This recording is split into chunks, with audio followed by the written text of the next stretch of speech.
Donc voilà, en 1964, je suis rentré à l'école HEC, après avoir fait 2 ans de prépa.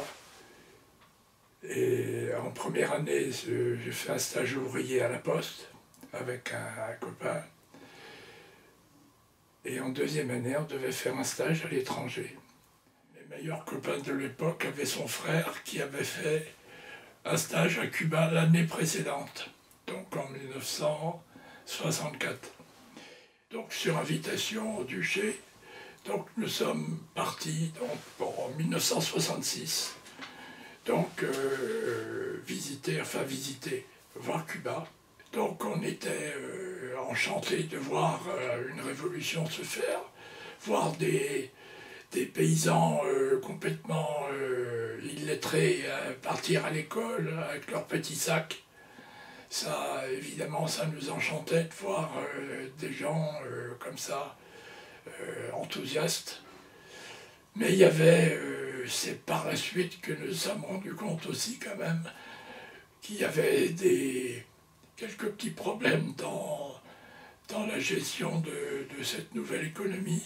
Nous avions un traducteur qui en fait était un agent qui rapportait tout. Donc si on faisait un écart, si on disait des choses qui ne plaisaient pas au régime, c'est après coup qu'on s'en est rendu compte.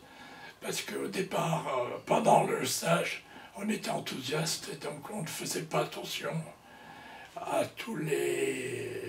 C'était un régime qui n'acceptait pas évidemment ni le pluralisme ni la démocratie, et c'était extrêmement fliqué.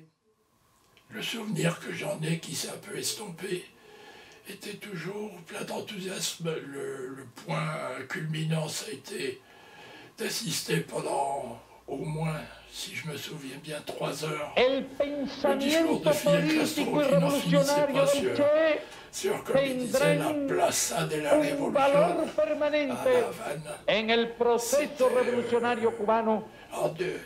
Nous avions appris tous l'espagnol très rapidement. D'ailleurs, en 3e année d'HEC, j'avais arrêté l'allemand et j'avais pris l'espagnol.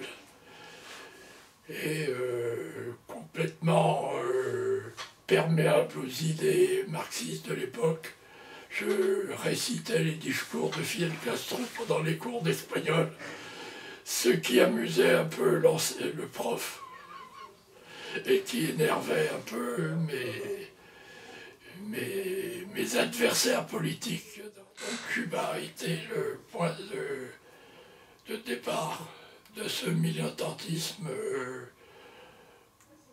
marxiste, voilà, communiste, que j'ai évidemment abandonné par la suite, ayant compris que c'était une fausse piste. Mais bon, l'enthousiasme de la jeunesse devant les bouleversements du monde qui commençaient,